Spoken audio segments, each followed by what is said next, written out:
दोस्तों, एक middle class family के लिए घर चलाना बहुत मुश्किल हो जाता है क्योंकि सैलरी इतनी होती नहीं है और हमें घर भी चलाना है और हमें सेविंग भी करनी है।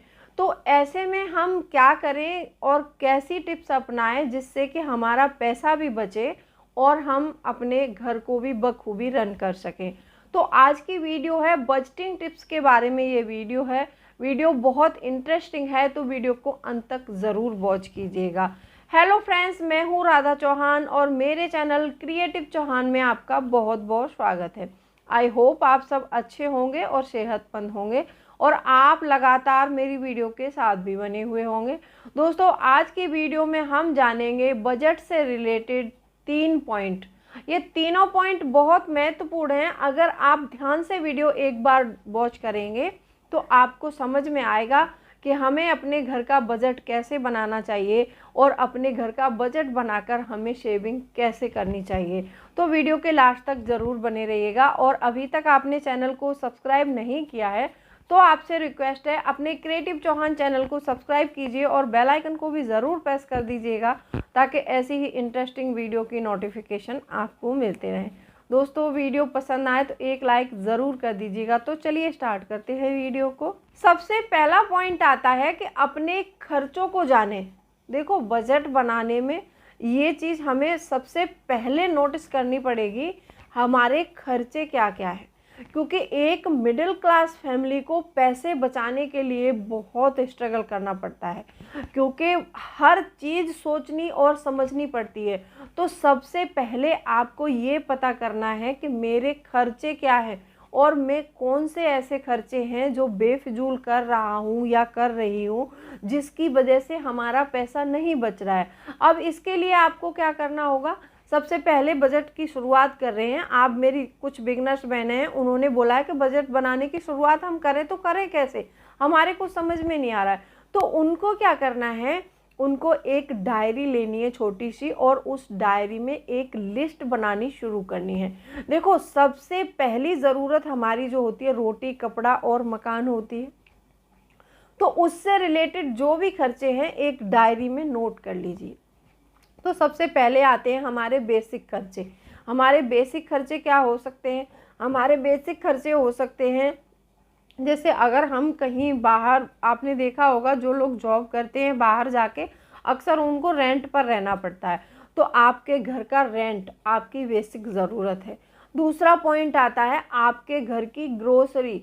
आपके घर में कितने मेंबर हैं और उनके हिसाब से आपको कितना आटा चाहिए, कितनी दाल चाहिए, कितना दूध चाहिए, कितने पैसे सब्जी के लिए चाहिए मंथ में, और कितना, अगर आपका कोई बच्चा भी है तो कितना आप बच्चे की शिक्षा पर खर्च कर रहे हैं, कितनी बच्चे की फ़ीस जाती है, वो आपको सारी चीज़ें एक साइड में नोट डाउन करनी है। आप पहले एक रफ लिस्ट बना लीजिए, उसमें सारी चीज़ें आप लिख सकते हैं। अब आपने सारी चीज़ें नोट डाउन कर ली, वो हो गए आपके बेसिक खर्चे। अब आते हैं आपके वांट्स क्या होते हैं, जैसे मान लो कभी कभी हमारी इच्छा होती है कि हम कभी बाहर का खाना खाएं, या फिर कभी बच्चों की इच्छा होती है कि हम कहीं घूमने जाएं। ये सारे वांट्स में आते हैं। तो अपने वांट्स एक साइड में लिख लीजिए। अब आती है हमारी सेविंग। अब हमें सेविंग कितनी करनी है, एक सेविंग लिख लीजिए।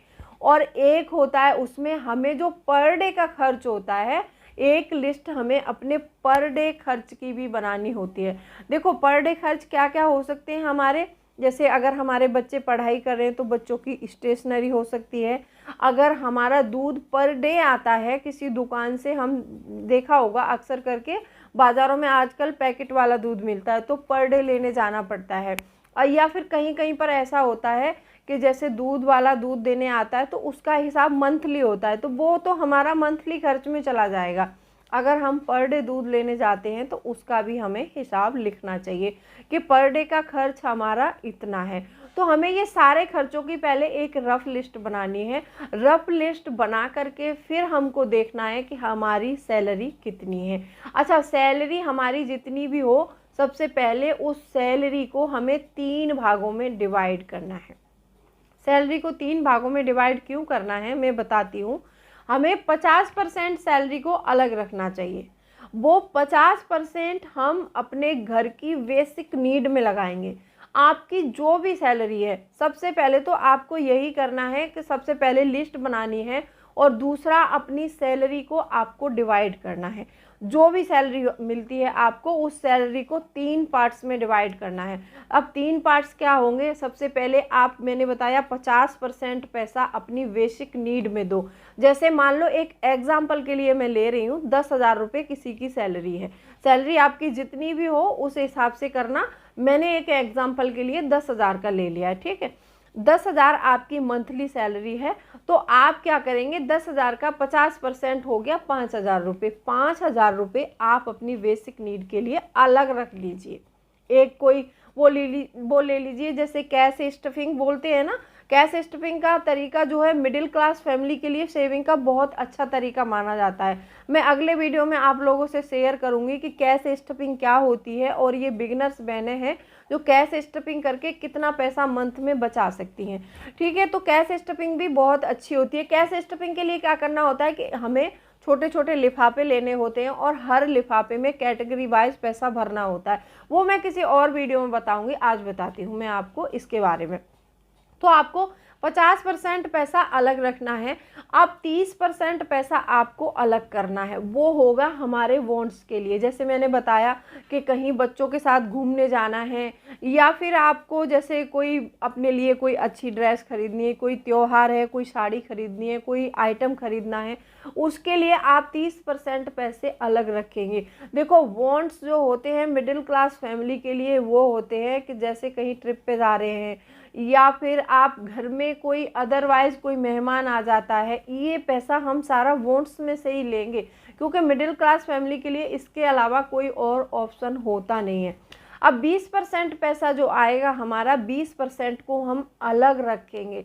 वो 20% पैसा हमें नहीं लेना है, उसको हम किसी अलग अकाउंट में जमा करेंगे, या फिर हम निवेश करेंगे उसका, या कहीं एसआईपी वगैरह, अगर आपको जानकारी है तो आप एसआईपी भी कर सकते हैं। किसी म्यूचुअल फंड में देख के आप कोई अच्छा सा देख लीजिए, और जिसके बारे में आप समझते हो उस पैसे को वहाँ आप निवेश कर दीजिए। एक मिडिल क्लास फैमिली के लिए सबसे बेहतर ऑप्शन होता है यही। ये जो तरीका बताया मैंने 50-30-20, ये रूल आप अपने घर में कम से कम 1 साल अप्लाई करके देखिए, फिर आपका पैसा कितना बचता है। बजटिंग का ये सबसे बेहतर तरीका है।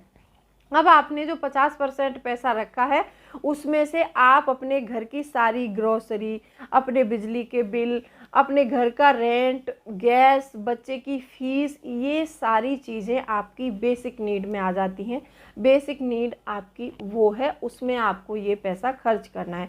अब बॉन्ड्स वाले पैसे में से आपको क्या करना है? जैसे आपको किसी मंथ में कपड़े चाहिए, तो आप 1-2 मंथ का पैसा इकट्ठा कर सकते हैं, उससे आप अपने परिवार के लिए और अपने लिए कपड़े खरीद सकते हैं।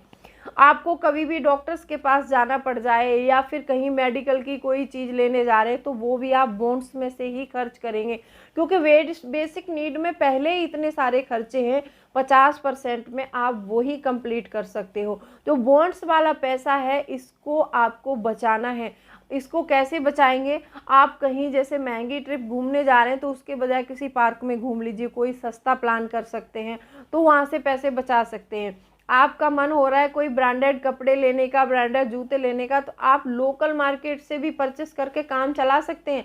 लेकिन अगर आपके घर में कोई मेडिकल इमरजेंसी हो गई, तो वो आप नहीं चला सकते।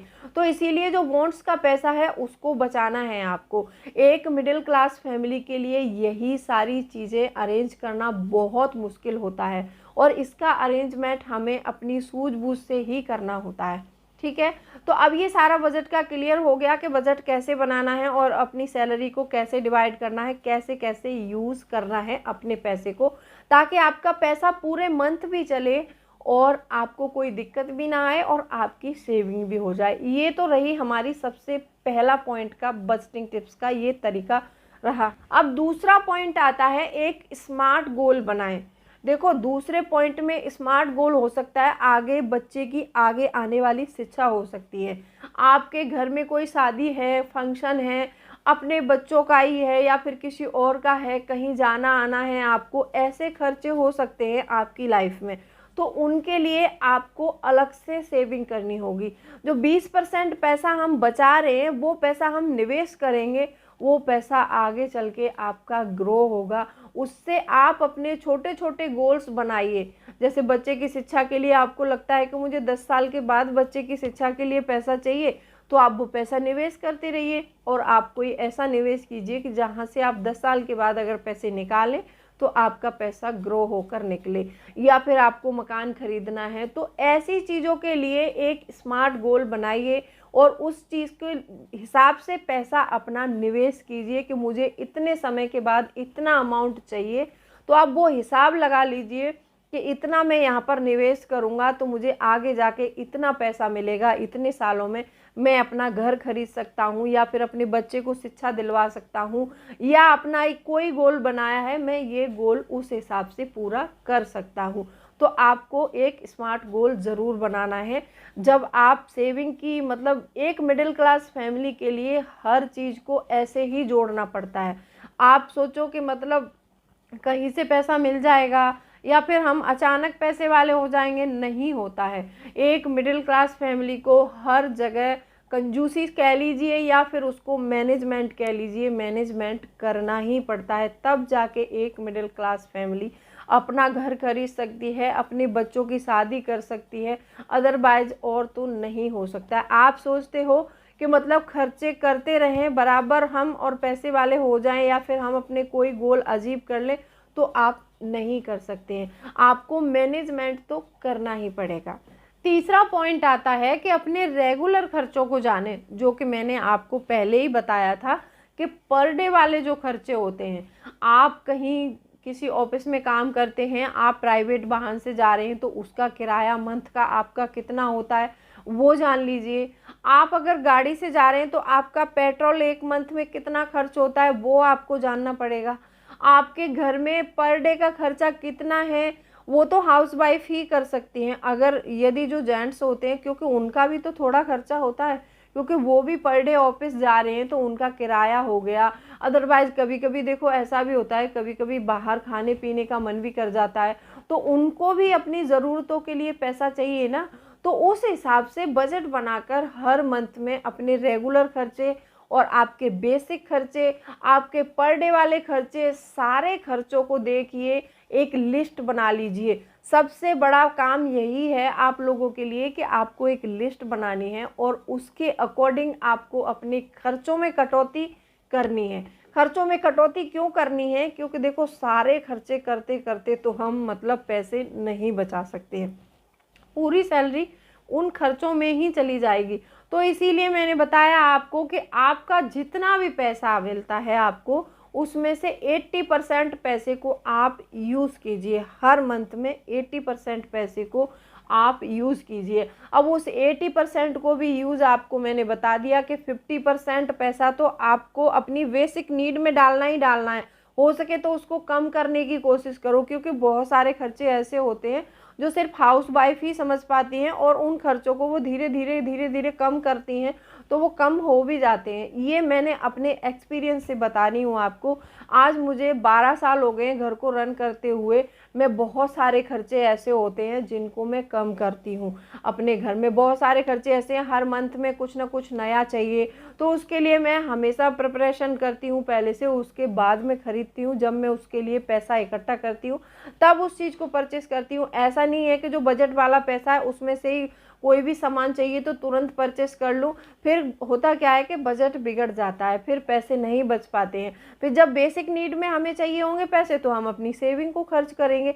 तो इसीलिए आपकी सेविंग भी खर्च ना हो और आपका पैसा भी बच जाए और आप जो सामान परचेस करना चाहते हैं वो परचेस भी हो जाए। और हाँ, एक बात और ध्यान रखना, अगर आप बजट बना के चल रहे हैं और आप पैसे बचाने की प्रक्रिया में हैं तो आप कोई भी चीज़ ईएमआई पर नहीं खरीदेंगे, क्योंकि हर महीने जो ईएमआई जाएगी या तो आप अपने उसको वांट्स में से कट करोगे, वांट्स में से कट नहीं करोगे तो बेसिक नीड में कट करना पड़ेगा, और बेसिक नीड में अगर कम करोगे तो फिर आपको कर्ज लेना ही पड़ जाएगा, या फिर जो आप पैसे बचा रहे हैं सेविंग कर रहे हैं वो चली जाएगी, फिर निवेश नहीं हो पाएगा। तो आप कोई भी काम करिए उसके लिए सबसे पहले बजट प्रिपेयर करिए। बजट प्रिपेयर करना बहुत ज़रूरी है। जो बिगिनर्स हैं उनके लिए ये सारे पॉइंट बहुत महत्वपूर्ण हैं। हाँ, मैं बताना चाहती हूँ, 2-3 कमेंट आए थे तो मुझे पूछ रहे थे कुछ लोग कि आप कहाँ से बिलोंग करती हैं। तो मैं मथुरा उत्तर प्रदेश से बिलोंग करती हूँ। एक बहन है, उन्होंने पूछा था कि आपकी शादी को कितना टाइम हो गया। तो मेरी शादी को 15 साल कंप्लीट हो गए हैं। 2008 में हुई थी, अब 2023 चल रहा है, तो अगले मंथ में 15 साल कंप्लीट हो जाएंगे, ठीक है। और एक ने पूछा था कि आप कितने सालों से घर को चला रही हैं। तो मैं बता दूं, शादी के 3 साल तक तो मेरी सासू माँ ने ही चलाया था घर, क्योंकि उस समय हमें इतनी कोई जानकारी नहीं होती है। 3 साल तक मम्मी घर चलाती थी और मम्मी ने धीरे धीरे मुझे सब कुछ सिखाया। मेरी सासू माँ एक बहुत ही ज़्यादा मतलब सेविंग वाली औरत हैं। उन्होंने मुझे सब कुछ धीरे धीरे सिखाया कि घर में कैसे खर्च करना होता है, कैसे पैसा बचाना होता है। 3 साल तक घर में रहकर मैंने उन्होंने सीखा। फिर उसके बाद मैं हस्बैंड के साथ, जहाँ पर मेरे हस्बैंड जॉब करते हैं, मैं बाहर आ गई। तो 12 साल से मैं बाहर हूँ, 12 साल से मैं अपने घर को रन कर रही हूँ। और मेरी जो सासू माँ की टिप्स हैं वो सारी फॉलो करती हूँ। मैं हमेशा बजट बना के चलती हूँ, हमेशा उनके बताए गए तरीके से मैं पैसे बचाती हूँ। तो मैंने आज क्वेश्चनों के आंसर भी दे दिए हैं। और हाँ, एक बहन ये भी पूछ रही थी क्या आपके हस्बैंड गवर्नमेंट जॉब करते हैं। तो जी बहन, मेरे हस्बैंड गवर्नमेंट जॉब करते हैं। तो कैसी लगी वीडियो कमेंट सेक्शन में ज़रूर बताइएगा, और वीडियो अच्छी लगी हो तो वीडियो को लाइक शेयर ज़रूर कर दीजिएगा। तो चलिए मिलती हूँ अगले वीडियो में, तब तक के लिए bye bye, thanks for watching. और कोई भी क्वेरी है तो आप मुझे कमेंट करके पूछ सकते हैं।